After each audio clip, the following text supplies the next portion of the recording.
is known as Olmec civilization. This civilization occurs in the Gulf Coast of Mexico. When we speak of Mexico, however, you must get it very clear in your mind that we're not speaking of the shrunken Mexico of today. We speak of Mexico when it was the very core and heartland of Native American civilizations, a Mexico that included parts of Colorado, parts of Texas, parts of California, going right up to La Plata in Canada.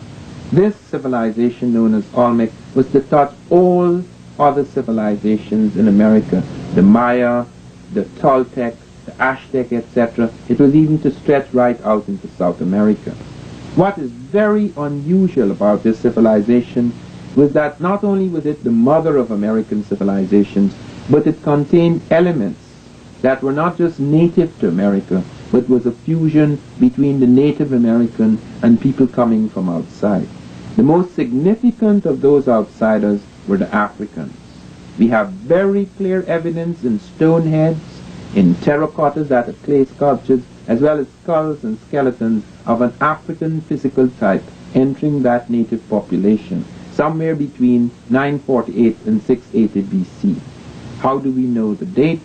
It is because on one of the platforms in the holy center and capital of the Olmec world, a place called La Venta, we were able to date the stone heads because they were rooted in a wooden platform where the Americans worshipped, and we got this dating of 948 to 680 BC.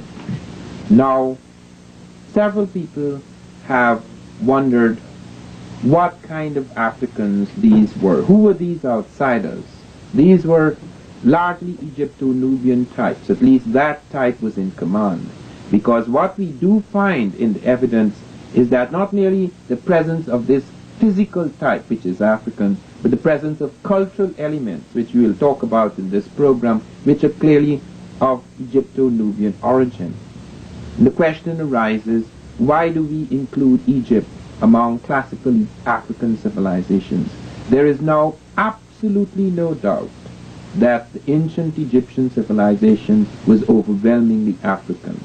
They have found the kingdom of Ta-Seti in the Nile Valley, where all the major elements, political and religious elements, spring out of the Egyptian, spring out of the south of Egypt, spring out of the Nubian world at Cusco in Nubia, where we have about a dozen black kings reigning before the first Egyptian dynasty. Even the hieroglyphs, the writing system of the Egyptians, we find it have their roots in the Sudan, so that as the Africans move up from Nubia, they go into Egypt, so that we find the Africans not only in the evening of Egyptian civilization, but in its very dawn. And we find them also in the noon dynasties. This is very important because it's important to understand that the Egyptian thing, the Egyptian miracle, was not only to touch Europe, not only to touch Asia, but was to stretch out to America as well.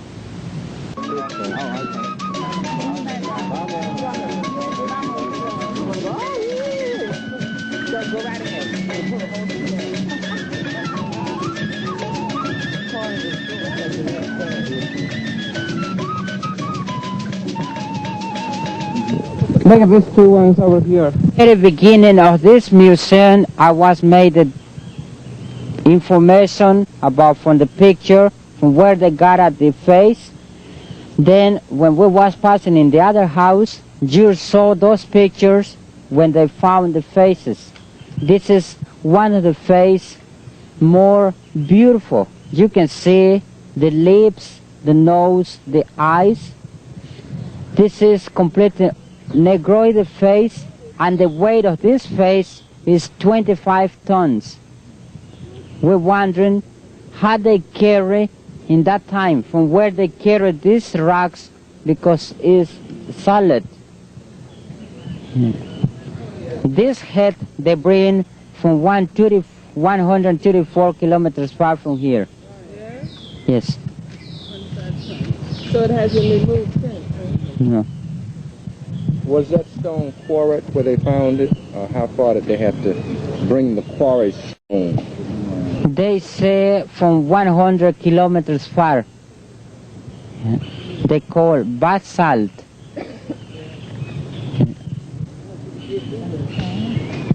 That's right.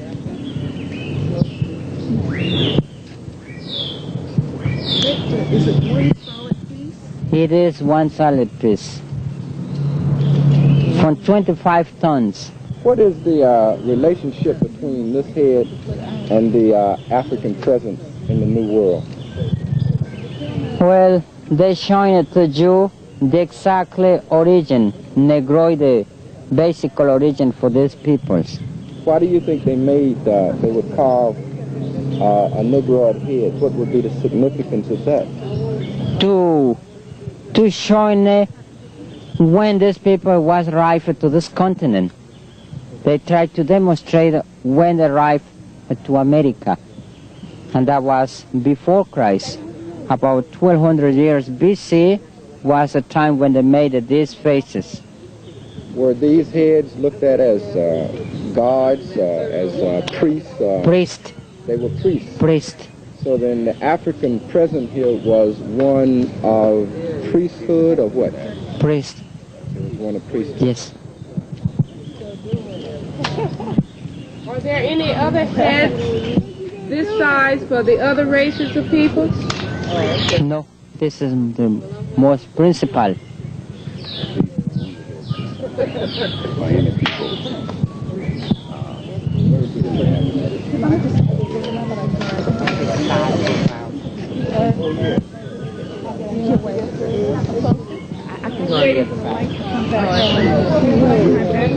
Dr. Van Sertima, can you make a comment on this? I was asking him the significance of this in terms of the importance in the society of these heads, and he was saying that these were represented priest class. Yes, this is the priest king class, because it would appear that these people were among the ruling elite of the Olmec.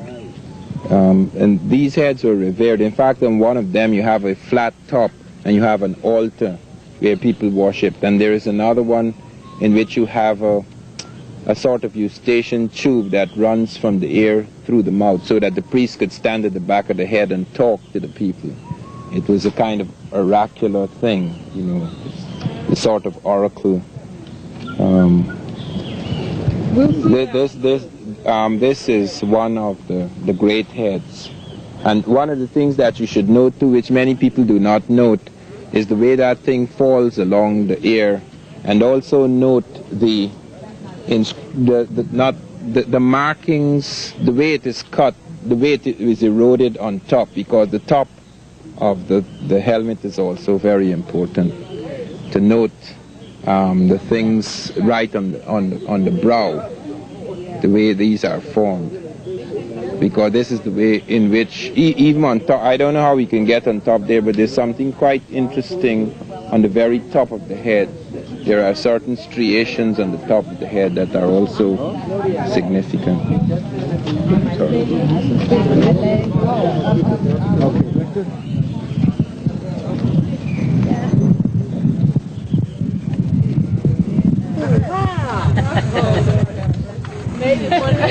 Pay close attention to everything that is said tonight, and that you should prepare yourself to ask questions about the many troubling problems that beset prehistoric America. It is not really prehistoric, it is merely pre-Spanish, but anything that is pre-European is considered to be prehistoric.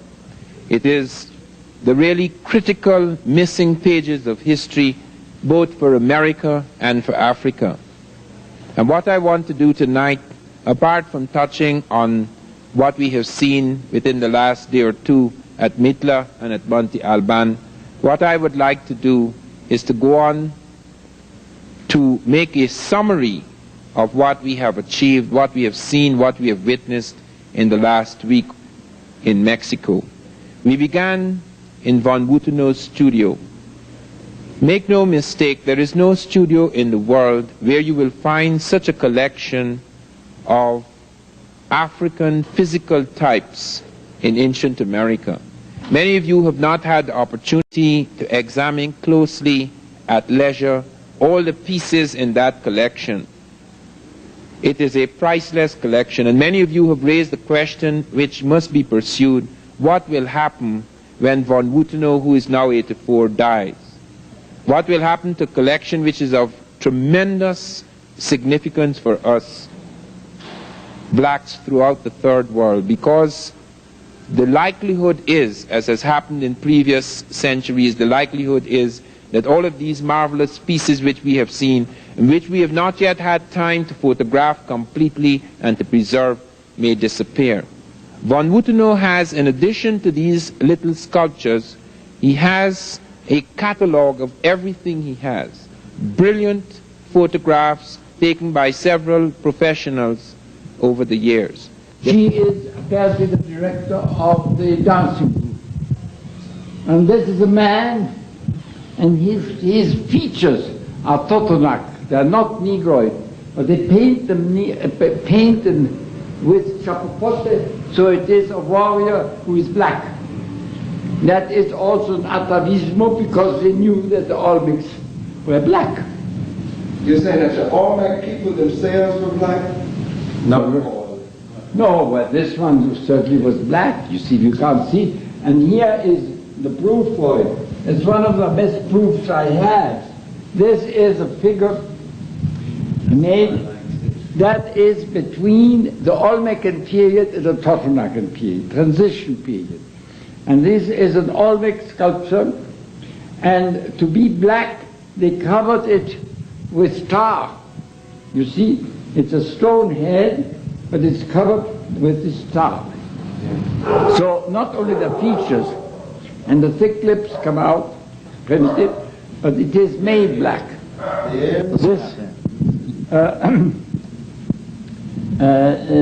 This piece was put on the cover of Revista in Mexico in March, and shows you that another colossal Olmec head was found in Mexico, which has not been, in my opinion, I don't know where it is, it's never exhibited. I wonder if they really have excavated it. Of course, you see these, there is the item that the people in Tabasco is one of the provinces here, I mean one of the states, is a state, just as Louisiana is a state. And the people in Tabasco don't want it to disappear from their place to Mexico City.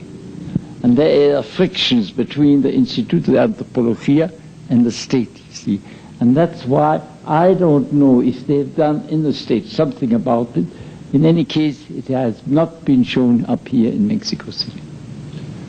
But it is 100% Negroid features, and I wish we could get it out and get some. To the choice of archaeological sites to link all that we have seen together as a single piece.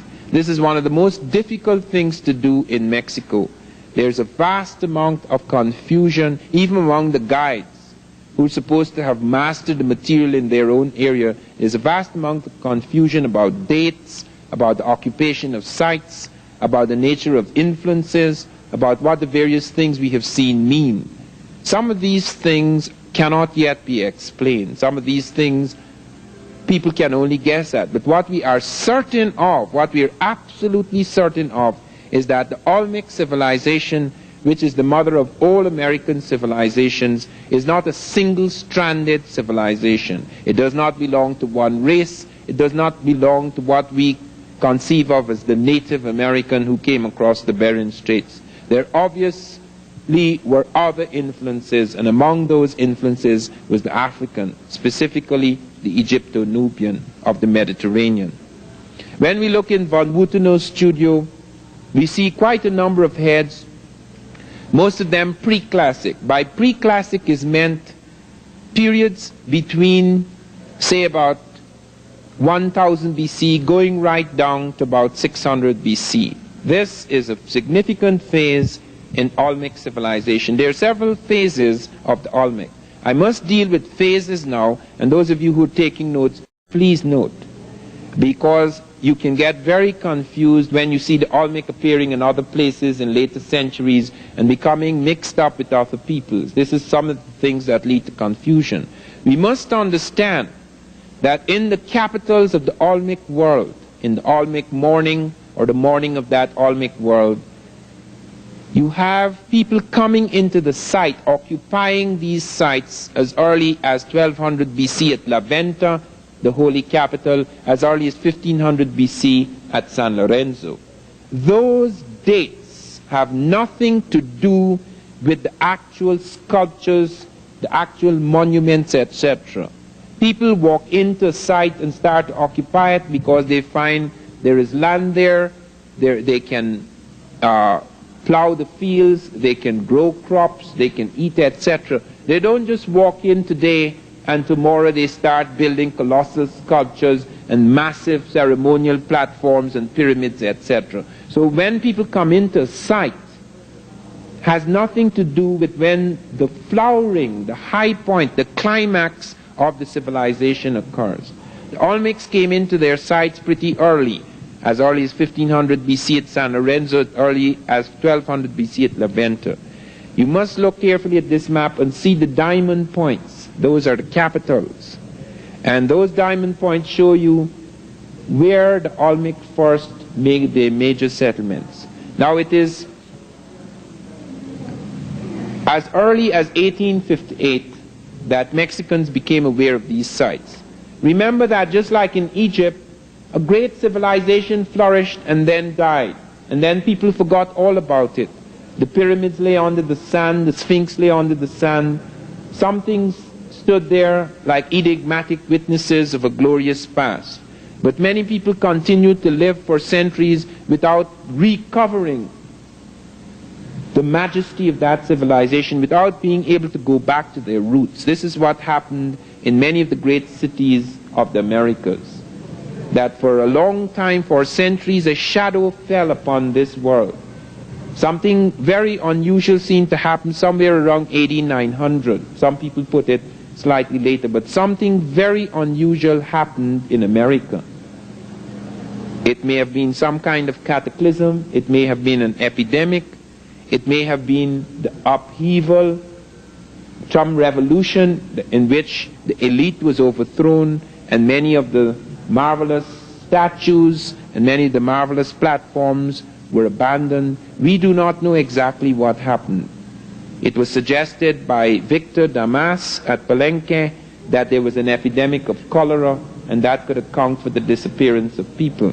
And that may be a plausible explanation for the disappearance of some of the people from the Mayan sites.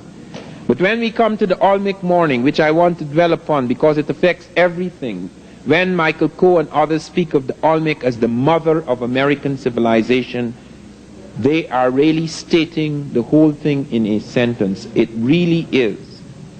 Because in the Olmec morning, on that great platform at La Venta, we find quite a number of things that is to affect the civilization centuries afterwards. But let me come back to 1858. 1858 was the discovery at Tres Zapotes of a stone head. Now this is the stone head. This is the first head to be discovered. Now look closely at this head. When the Mexicans saw this head, when their scholars saw this head, scholars like Orozco Ibarra, Jose Melgar, etc., they were absolutely convinced that there were Africans in America at some ancient time. Why were they convinced? They were convinced by two things. By the African physiognomy, the dome of the forehead, the cut of the nose, the jaw, the mouth, etc., but also by something which has never been mentioned in the archaeology for some odd reason. And that is, at the back of the stone head, there was hair, detailed Ethiopian type hair. No Native American has hair like that. And if that was presented in the archaeology, all this nonsense about babies and jaguars, I have never seen a jaguar with hair like that. And I've never seen a baby with a face like that. People had to find explanations for things they found embarrassing. It is similar to the discovery of the great civilization of Ta-Seti, the kingdom rather of Ta-Seti in the Nile Valley, which precedes the Egyptian. The man who found the Ta-Seti, Keith Seal, never said a word about it. He died without saying anything. And it was left to Bruce Williams, who many of us will hear in Atlanta in September. It was left to Bruce Williams, his student, to take it out to the back rooms of the University of Chicago Oriental Institute and present it to the world. They said the reason why they delayed so long is because it took 15 years to put the pieces together. Without all those pieces, the stoneware vessels, etc., the pottery that was found, the stone incense burner at the site of Ta-Seti at Kustal, the site of Kustal, did not need putting together. It was intact from the very beginning. What needed to be put together were their heads. And that was not put together until the head who had a right to put it together died. Thank God. It is absolutely important for us to take a very serious view of this, because we find again and again and again that you have a deliberate effort to wipe out the evidence, to hide it, to explain it away. Why is it that this photograph, even now, I am not permitted to use that until 1985, because it involves a whole series of things. But why is it that this head is not among the heads at Villa Hermosa, is not among the heads in the National Geographic or the Smithsonian or any traveling circus of Olmec heads? It is hidden at Tuxtla, where nobody goes. It's very important to note that that was the first head found, and it had a profound effect, although it was the only thing found at that time that indicated an African influence. It was left to the expeditions of 1938 and 1939, expeditions carried out jointly by the Smithsonian Institute, the University of California, and the National Geographic, before they found more of these stone heads. They recovered the one at Tres Zapotes, and then they went on the next year in 1939. They went on to La Venta, and then they found 4 of these stone heads. They also found, and many of you have noted this in the museum at Villa Hermosa, at La Venta Park, you have noted the plan of the city. I want you to look at that plan carefully. There is the first pyramid in America. There is the first step pyramid. There are the arms of the village. And on those arms stand the great stone heads facing the Atlantic Ocean. This is in the Gulf of Mexico. This is at the point which on the edge of the Gulf of Mexico where you find the terminus of the Atlantic currents from Africa. Because the currents from Africa take you to northeastern South America, into the Caribbean, into the Gulf of Mexico, swinging towards Florida. And then if you are lucky, if you learn as the Africans were later to learn, perhaps not at this period, you can find a circular current that takes you back towards Europe and Africa. Here at La Venta, they began to see a distinctive art style. Here at La Venta, they began to see something in the faces of the monuments, something in the traits, the cultural traits of the Olmec that was to leave its stamp on later civilizations like the Maya. Out in Palenque, out in Monte Alban, out in Mitla, even in the evening, the twilight of the gods at Teotihuacan, out at Tatilco, at Cerro de las Misas, in the Monte Alban phase. All of these are branches coming out of the mother culture, the Olmec. And there's something very distinctive. Here, for the first time at La Venta, are the pyramids. Here, for the very first time, is found the sarcophagus, like in Egypt. Here, for the very first time, are monumental stelae and sculptures of colossal proportions. Here for the very first time are the great priest kings. Here for the very first time are enormous ceremonial temples and altars built to the gods. Some things must be said about the stone heads which you must note. There is one of them that has a tube running from the ear out of the mouth, which was featured as an oracle, and it has a flat top which functioned as an altar. This is very important because it is that kind of oracular thing that was found in Egypto-Nubian period. In order for the priest kings of the Egyptians to hold the world together, which was being torn apart. The Bible describes Egypt at that time like it describes the great factions and frictions in Egypt at that time. They speak of it as some sort of a torn nation. And in order to pull it together, they had to find once again the power of religion. Religion is responsible for the extraordinary vitality that built the temples and the pyramids and the great tombs of both Egypt and America. Note that. People do not do those extraordinary things. Only giants could do those things. Man becomes a giant when he develops a peculiar kind of focus, when there's a crystallization of his psychic energy. In civilizations that are highly fragmented, that have lost all their certitudes and cannot find again any kind of certitude and focus and power, the tremendous capacity to have the consciousness to operate as a giant is lost. Only giants can build those things. It has nothing to do with size, because the American is small in size. It has nothing to do with machines, because the Egyptian machines were crude compared to the machines we have today. It has to do with a peculiar kind of consciousness which made it possible for one to do things so monumental that even we now, with our great machines, cannot attempt to do what the Africans did. It is so extraordinary that just a few years ago, the American government sent out a team to study how the Egyptians moved heavy objects across the sand. And in spite of all of our technology, when one of the great nuclear things with nuclear reactors were being moved across the deserts at Gary, they used the identical method the ancient Egyptians used. This is the high technology, the 20th century, looking for a method that was the most practical and efficient method for moving a heavy object across the sands.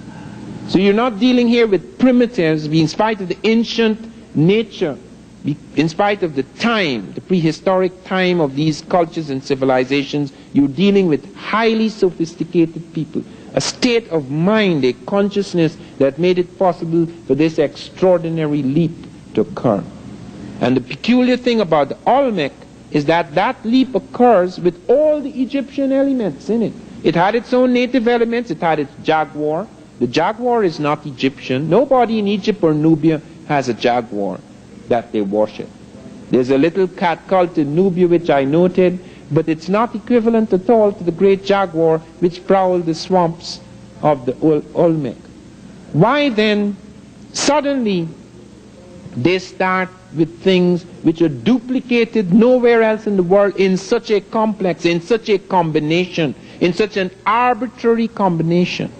The stelae with the hieroglyphs, the monumental sculpture, the sarcophagus, the pyramids, the step and the true pyramid, and all of these elements, even including, as I have shown, the bird and the serpent on the crown of the Egyptians and the Olmec, and all of the monarchic traits, a whole series of monarchic traits that distinguish royalty in the Olmec world and in the Egyptian world. Clearly, we have evidence of some kind of body of people who came into the Olmec world at that time.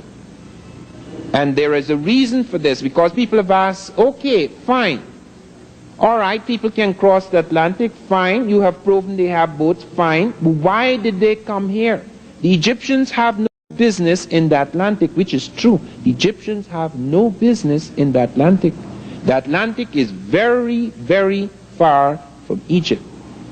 And Egyptian ships have no right in the Atlantic circa 800 BC. The reason why they are in the Atlantic at all, in the North Atlantic, is because of an unusual situation that is occurring in the Mediterranean at that point in time. It is very important, therefore, not only to study what was happening in Mesoamerica, but to study what was happening at that point in time in Egypt and Nubia.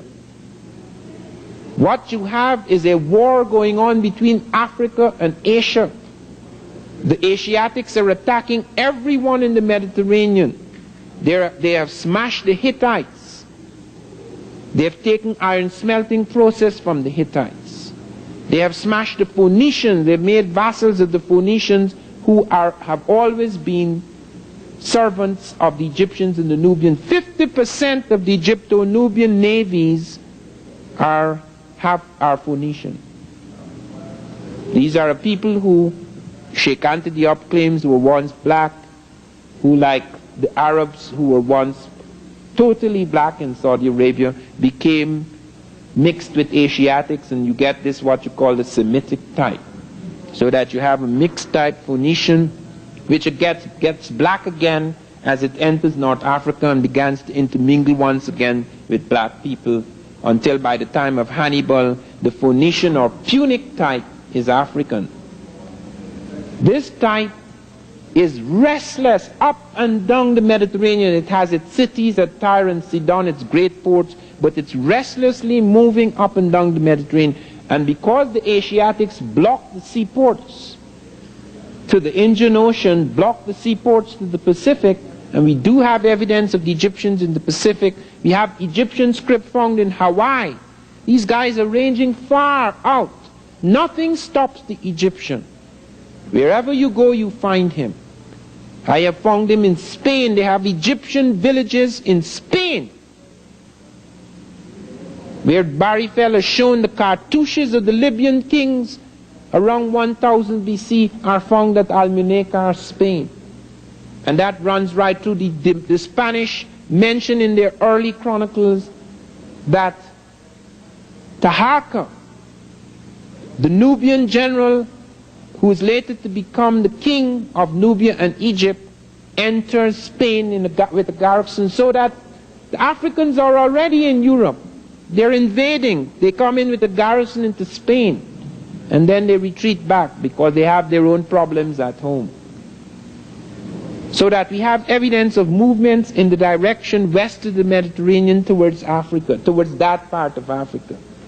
And more fleets were driven, both military as well as commercial fleets were driven west of the Mediterranean, because tin was needed for the bronze armies, because this was the late Bronze Age. Copper was needed in Cyprus, tin was needed. They went right up into the British Isles and the North Atlantic searching for tin. And around 600 BC we have the Phoenicians going from Ezion Geber and going right down and coming right across Africa, right round Africa, right back into the Mediterranean. The Europeans did not go into the Atlantic because the Europeans were terrified of the Atlantic. The Europeans spoke of the Straits of Gibraltar as if there were monsters in the sea. They did not attempt any movement in that area. But the Phoenicians did, and they were very much tied up, as I say, with African navies. That is the reason why many of the great heads have military helmets. Not all of them do, but they are distinguished by military helmets. They are a warrior dynasty, because this is a period of war. For nearly 200 years, the world is in a state of war, as we are. Since the 1930s right up to the 1980s, every major army in the world has been ready to fight.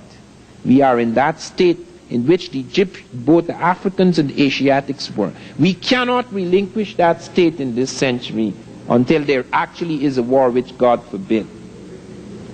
But we cannot relinquish that state. All armies are armed to the teeth in the 20th century world. regardless of whether you go down into Latin America, whether you go into the Caribbean, whether you go into Africa, whether you go to Israel, whether you go into Russia, whether you go through Eastern Europe, every army on earth now is armed to the teeth, ready and waiting for the conflagration, which, pray God, may never come. But that was the state of the world, where therefore a warrior dynasty appears with the great helmets.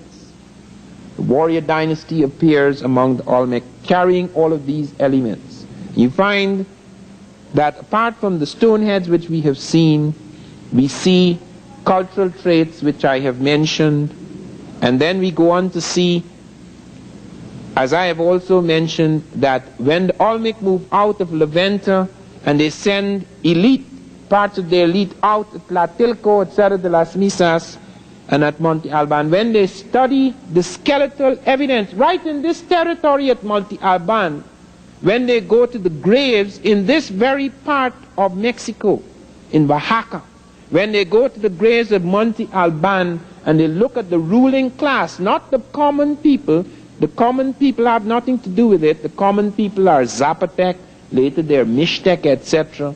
But the ruling class, when they go into the graveyards, 4.5% of the ruling class here at Monte Alban is African. As much as 13.5% at Tlatilco is African. They're not in the common graves, and you can tell because side by side with the native, you're finding a different nose bridge, which remains in skeletal evidence. There's a ridge, there is a nasal index, there is a brow ridge, there are structures of the jaw, there are lengths of the arm. The African arm is different from the Asiatic arm. The lengths, the proportions of the body are different. You find not only skulls, but extended skeletons for study at Tlatilco. And Wierzyński, making allowance for all the blending and mixing of things, still comes out with a conservative estimate of 13.5. We even have graves where you have an African male lying beside a Native American female, indicating that you're having mixings and meltings into different kind of population in some places.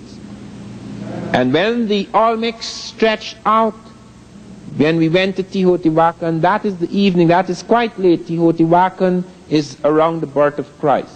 This is long after the morning of the Olmec. But there again you see the Olmec. You see the jaguar at Teotihuacan. And you see the jaguar undergoing a strange transition where the plume serpent is becoming the powerful thing in Mexico, which it was in Egypt. In America, the United States, the stars and stripes is our great emblem. In Egypt, it was the plume serpent. In Mexico, it is the plume serpent. Even today, the plume serpent is the stars and stripes of Mexico, as it was the stars and stripes of ancient Egypt. Can all this be coincidence? Here at Teotihuacan, here they're building this enormous pyramid, and here all the major principles of the Egyptian pyramid are in evidence. The base is identical. Some people had said it was 1 meter off, but now they find that the meter mistake is what they calculate for error in the reconstruction of the site. Because all those sites, that pyramid was buried under the ground, they did not see it. Many of these things that we're seeing today were not visible in Mexico 30 years ago or 40 years ago. People only started digging those things up out under the earth. This was not all standing here looking at the Mexican. They had to find those things again. They found some levels and then they had to dig deeper and deeper and deeper. The story is still largely untold. Victor Damas has pointed out at Palenque, which was called Palque, that they have 400 temples in the jungles. They haven't started digging yet. They don't have the money. And as you know, with archaeologists, they have their political reasons for digging. Look at Levanta. That's the most important site. Nobody can go to Levanta unless he is an archaeologist sent out by the government. The oil fields are there. They don't allow anybody to come into Levanta. That's on the big shroud. They're doing a lot of excavation. They're finding things not a word about what they're finding.